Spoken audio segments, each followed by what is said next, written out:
Hello, everyone, and welcome to the first episode of our new podcast series dedicated to women working in the field of sustainability. I'm Tonia Plakhotniuk, your host today, and today we planned a special episode in celebration of International Women's Day to kick off our series. We've gathered three exceptional women that work on advancing sustainability in different functions on our bank. We'll be exploring their backgrounds, their roles, their recent projects, and ultimately their ambitions for the future. It's a real privilege to have with us today Caroline Haas, who leads our global climate and ESG capital markets team, Dr. Maria Carvalho, the head of climate economics and data for NatWest Group, and Supriya Sobti, who is the climate and purpose lead for NatWest Group. So without further ado, let's start by learning a little bit more about the background of the brilliant women we will be talking to today. So turning first to you, Supriya, could you share a bit about your personal journey and how you found your way into the field of sustainability? Sure, Tanya, I'll make a start. So I was born and brought up in India, and I've been in the UK for nearly 2 decades, most of which I've spent in banking and working on various roles across finance, risk, regulatory, as well as leading large-scale change programs.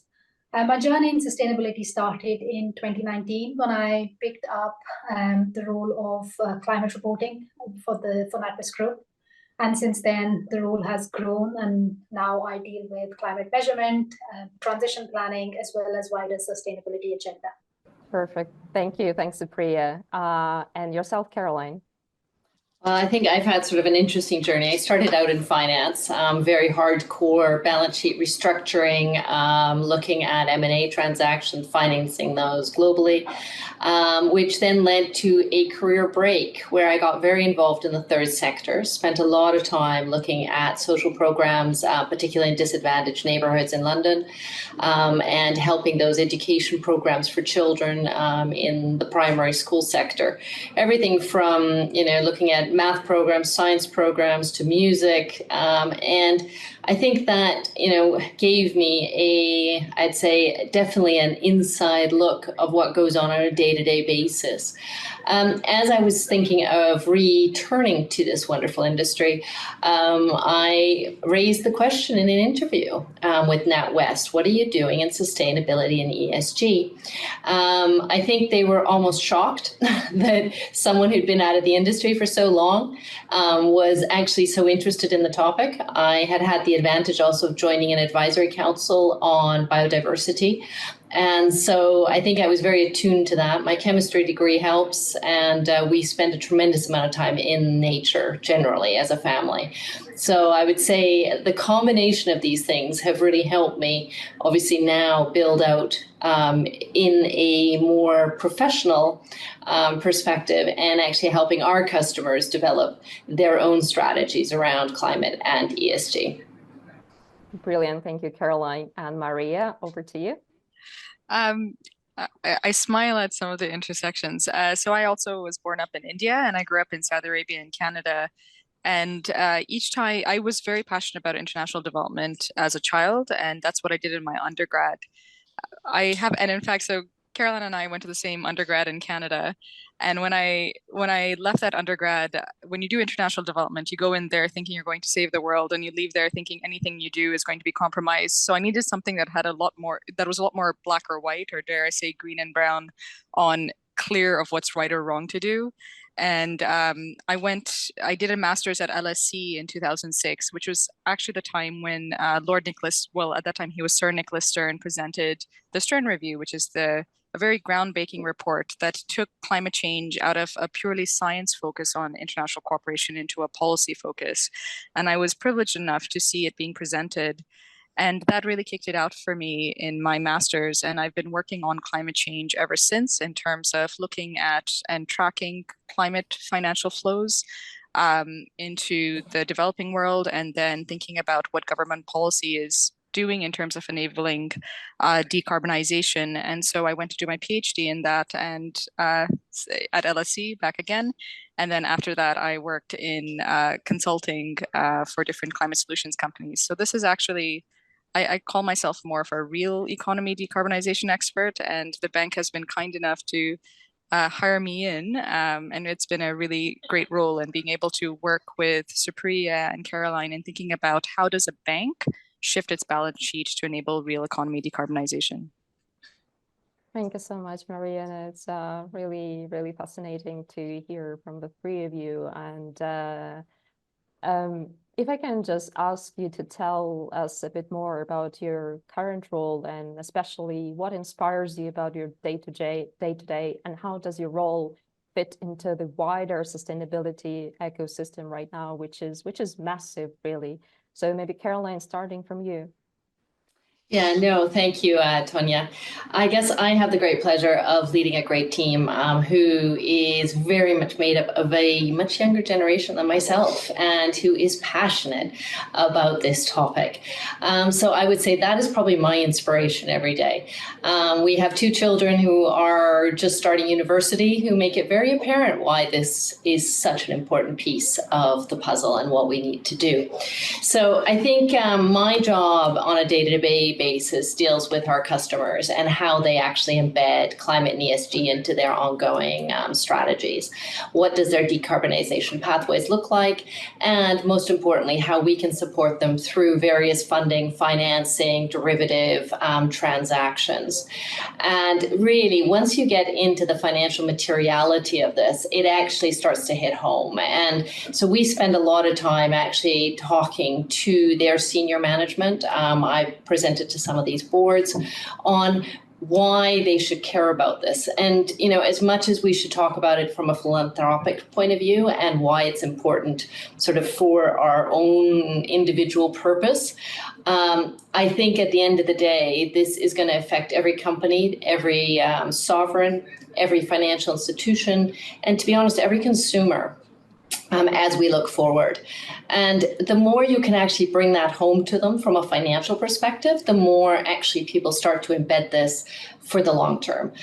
We talk about future-proofing companies, we future-proof businesses, and when you think about the exponential impact that climate is going to have, and if we think about the wider piece around biodiversity, you know, no one is going to be unaffected. We start to see it now. People have talked about it in Maria's case for many, many years. But I think as you bring it home and put some dollars and cents to it, it actually makes it much more interesting and why people should care about it. So I think, to be honest, that's probably our biggest role that we have to play. Thanks, Caroline. No, I can only echo that. And that's why I'm so happy to be part of your team, actually. Yes. And same questions, Maria, and yourself. What's your current role? What inspires you, and how does your role fit into the wider ecosystem? So my current role, the title, as you said earlier, is Head of Climate Economics and Data, which I laugh because it's the nerdiest title I've ever had. I think it can only get nerdier if you put AI at the end of it, which mercifully we haven't. But the interesting thing about it is I'm actually a qualitative researcher, but I've worked so much with quantitatives in defining what is the issue we're trying to solve for.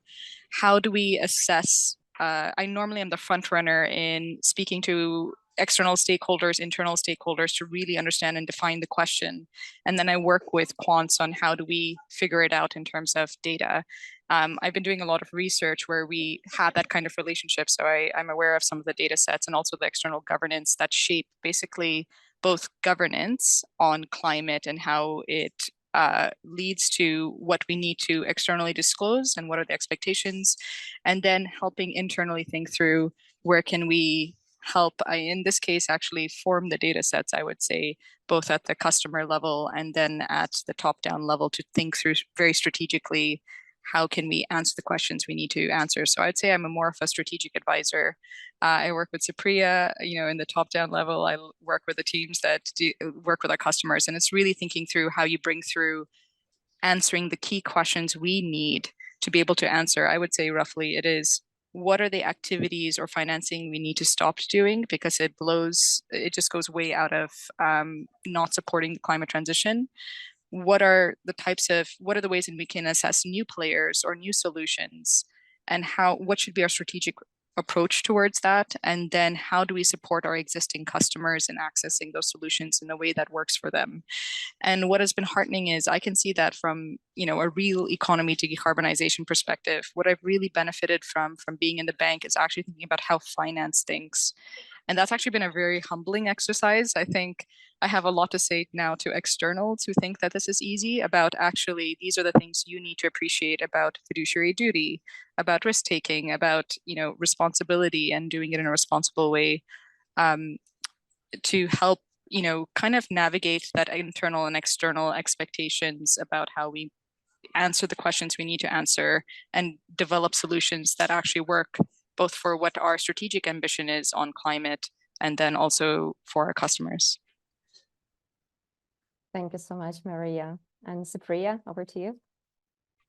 Yeah, I'll probably continue from where Maria left in terms of, I'm a qualified chartered accountant, right? So numbers fascinate me. And in terms of inspiration and personal satisfaction, I think what we are thriving towards is having climate embedded within decision making. So, we all talk about profits, losses, and in banking, we talk about lending, deposits, etc. Seeing gradually carbon becoming a part of decision making is a massive kind of boost that we are working towards. And gradually that is happening. So in terms of my day-to-day role, I, very simply put, I'm responsible for assessing the carbon impact that we have from a NatWest perspective from our lending and investment, as well as working on our transition planning. So looking at the forward-looking piece and seeing how do we support the change in the shape of our balance sheet to support decarbonization.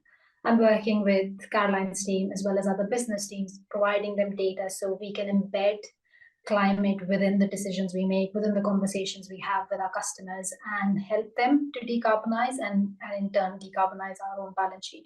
So that's really in terms of my role as well as the wider part. In terms of broader, I also sit on the board of a charity, and I'm slowly getting involved in their environmental journey as well, learning from what I do within the bank. So that's quite interesting how, while it's a shift in the sector, the climate impact across different organizations and different sectors is similar, right? So we all have a role to play, and we can do that through guiding our customers, through working externally, and as Maria said, we're collaborating externally as well. So there's lots of opportunities, and I think we all play our roles and parts in different ways. Yeah, super. Thank you, Supriya. And maybe just building on that, if I could ask you if you can share an example of a personal or business-related initiative that you've been particularly excited about or passionate about. And obviously, sustainability field isn't easy. So if you faced any challenges during that process, like what were the challenges and how did you get to overcome them? Yes, as I was saying, I guess in the last 2 years, the thing that I spend most of my time on is the transition plan. So obviously at NatWest, we set our climate ambitions in 2020, and we've been working towards them to support our customers, work with other partners, etc., and to decarbonize our balance sheet. And then the obvious step from setting those ambitions was to start reporting what we are doing against them. And that involves assessing what we are doing now and what we plan to do in the future with our customers. That's through providing products to see how the external environment is developing, how the technologies are developing. Maria mentioned AI. There's a lot of carbon-related technologies coming in that will help with decarbonization, how they develop, and obviously how our customers respond. So as you can see, it's a very complex field. And in terms of the challenges, data, methodologies, assessing what climate means and carbon means based on today's actions, let alone looking ahead 10 years, 20 years to 2030 and 2050. So it's been a learning journey, but I think what we have done is, and I've been quite keen to do that, is to work with the business teams, right? Because transition isn't something that a team can sit on the side and do a lot of scenarios and come up with a lot of modeling and say this is how we will solve transition. It involves working with the business, working with the customers, working with external partners, kind of supporting policy development, technology development, etc., and educating internally and externally about the impact that climate has. And I think it's great to see that we do have data. We have been improving on our external reporting, year on year since we started to do our climate report, and publishing more and more data on emissions. But we are quite clear to say that we have a lot of dependencies on good climate data, on methodologies that are developing, etc., to guide our transition and guide our decision making. And that's an agenda that I'm really passionate about and will continue to work towards that. Thank you, Supriya, and congratulations, big congratulations on going through this journey. I know it hasn't been easy. And Maria, same questions to you. I've thought it's been actually quite a privilege to be able to understand and to work with the climate leads across the bank, like Supriya and Caroline, to really understand the lessons of implementation, not just for us, but then to feed back to all those who are developing the guidance. Hey, listen, these are the lessons that we've come up across. How do we work together as an industry to make it a lot more clear, and creating those industry collaborations to make it easier and to accelerate faster, while at the same time making some strategic choices that we have to be absolutely transparent about as part of governance. But more than that, it's just been, this is going to be the biggest reallocation of capital in order for us to actually move finance in such a way that enables vast amounts of real economy decarbonization. And quite frankly, the way things are going in the science is that we have to think about adaptation and think about it in these critical ways. And so, the rewiring of thinking and the rewiring, it's both, in some ways I can understand for people why it's terrifying, but I also find it incredibly inspiring, because what we're dreaming of is a world that is so much better. It's a lot more cleaner, it's a lot more resilient, it addresses things on social issues. And if we don't get this right, it has a lot of consequences. And I don't take that as something that I don't say I'm an optimist or a pessimist. I'm just determined. I'm just determined to do everything I can and work with people who are willing to push as hard as we can to make this happen. And at least I know, when I die, I did everything I could. And that's kind of what drives me, is that constant learning, iterating, sharing, and finding the next set of solutions. And I always joke, I can't wait to retire and go to the University of Bologna, where I can talk about the war stories of trying to make this happen. And Caroline and Supriya are going to be teaching alongside me. Actually, looking into the future a little bit more now, how do you see the landscape of sustainability evolving going forward? And what role would you like to play in that evolution? And more specifically, is there any goal or initiative that you are really eager to pursue or help advance? And maybe Supriya, starting from you. Yeah, as an accountant, I get terribly excited with standards and consistency. So I think it's great to see that we now have a lot of sustainability standards, and specifically the sustainability standards from the International Sustainability Boards. So standard boards, and what that will do is drive a level of consistency across not only financial institutions but the wider industry, because we now seem to have lots of measurements and lots of ways to calculate the same thing. Because data isn't perfect, we're all applying different judgments and methodologies, and what that may result in a few years is we're all reporting slightly different numbers for the same thing, because it's based on different bases. So I think these standards, as they evolve, they'll bring a certain level of consistency, a certain level of enabling decision making externally and comparability across organizations, so we can actually start seeing some wider decision making flow rather than being organization specific. Because I think that's what we need. We need organizations to come together and work together to help decarbonize. So I guess we participate in a lot of consultations when these standards are developing and feed into that. So as we have more of these standards come through, it's about then developing internal capabilities and reporting to make sure we start aligning with these standards and become part of that group of organizations that are working towards them.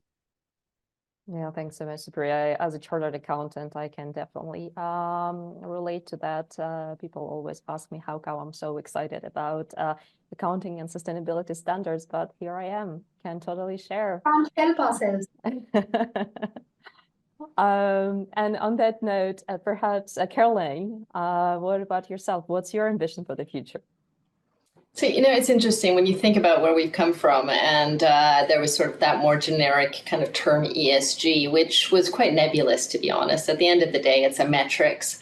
I think what's really exciting is to see how people are really shifting that discussion around, I would say, transition, decarbonization, nature and biodiversity, interlinkages, resilience, adaptation, thinking about physical risk in a very different way than we have in the past. And there's still lots of learning to be done, but I think it has become much more quantifiable. And so in a way, it makes it more understandable, particularly as we go away from our sort of little nuclear world and go to the outside world and start to explain why this is actually so important. You see it in the builds, infrastructure's coming in. I mean, when you just think of the trillions of dollars that is expected to be invested in infra over the next 5 years, it's fabulous. And I think this is ultimately going to really help people's lives in the long term as well, because you cheapen the energy costs, it reduces the pollution. So there's a whole plethora that continues in this. Now, obviously, there's going to be bumps along the way. Regulation is important to really focus people's minds and ambitions, but nevertheless, it's not the only reason. There's a lot of alternative reasons why we're doing this, and the regulations just help guide it. And it comes back to Supriya's point around standardization. We need standardization, otherwise we're not running in the same direction, but nevertheless, or we're not measuring it the same way. But nevertheless, I think that is really exciting. And right now we're a little bit on a lot of capacity building. But ultimately, over time, what we do need to get to is a reduce of consumption, right? We can't do this without actually being quite cognizant over the long term that we need to either get on with less or do it better, but in many ways is kind of taking that balance. And over time, these types of really material financial measures are coming in. And we had it today in a meeting, actually, where we were talking about revenue generation versus cost reduction on some of the activities that they were doing. And so I think this is where I very much see the future, both for companies as well as for consumers. And I'd say that's, where we're really driving out to right now. Thank you. Thanks so much, Caroline. And Maria, finally, over to you. Yeah. Something, there's a Mark Twain quote that has been coming back to me over and over again. And it's because I can't say it off the top of my head. It ain't what you don't know that gets you into trouble. It's what you know for sure that just ain't so. And the reason why I say that is that I get really excited in proving to people that the transition is coming. It's not a matter of if, it's a matter of when, and helping them to see those key tipping points is really important. And so there's now so much in terms of evidence and data. For example, I remember when I started in 2006, everyone was laughing at me at the idea that the UK would be out of coal at some point, or it needed to be out of coal at some point. And it's been almost 10 years later, we were having coal-free generation days. And there were very specific policy instruments that enabled that to occur. And so it's, again, I know I've been at this for a long time, and I like actually demonstrating evidence and stories to show actually the transition is happening. And it's helping convince people that it's not only happening, it's absolutely in our interest to be at the forefront of it. So right now, in some ways, my role is to challenge their way of thinking about this in such a way that it is very, very clear that actually you may have thought of and looked at these sectors in a certain way, but in the same way as coal power generation is now out, what are those next places, not just in terms of what we need to start exiting because they're not part of the solution and it's in fact inhibiting the solution, but what are the things that actually will provide solutions? Perfect. Thank you. Thanks, Maria. We are heading towards the conclusion for the episode. And as a special section of this series, we wanted to give you all an opportunity to ask our next guests, and you don't know who our next guests are, a question about their experiences in the field of sustainability. So if you have one such question to ask, please do share. Maybe Maria, you want to come first? Yeah, no, I would love to. So I've been thinking a lot about this on what I call the floor mat experience or in the ring experience. It's based on a favorite, anyone who's listened to Brene Brown and her discussions on shame and resilience. But it's basically when you're at the floor mat or when the dust is in your face and you've been in the ring fighting and you're at the bottom, what is the thing that gets you to stand up and keep fighting on? That's my question. Amazing question. Thank you, Maria. And Supriya? I think it's kind of similar. So what is your top challenge, and what is your key motivator to keep going? Would be my question. Thank you, Caroline. I'll take a slightly different stance on this. I think we're inspired by many people. And so I think what would be really helpful is to ask the question, what is either your favorite book or podcast on this topic? Because there is a plethora of them, and it's always great to hear what's out there. Thank you, Caroline. Amazing. We'll make sure that those questions will be asked. And huge thank you to Caroline, Maria, and Supriya for sharing their insights with us today. It's been a truly fascinating conversation showcasing the diverse expertise and passion that drives sustainability in the financial sector. Thank you to everyone for listening in to our first episode of the Women in Sustainability podcast. We hope you enjoyed the conversation and that you stay tuned for future episodes released on our channel. We'll continue to explore inspiring stories from specialists at NatWest and beyond, and the impact of women in sustainability. Happy International Women's Day, everyone, and I hope to see you again next time. Thank you.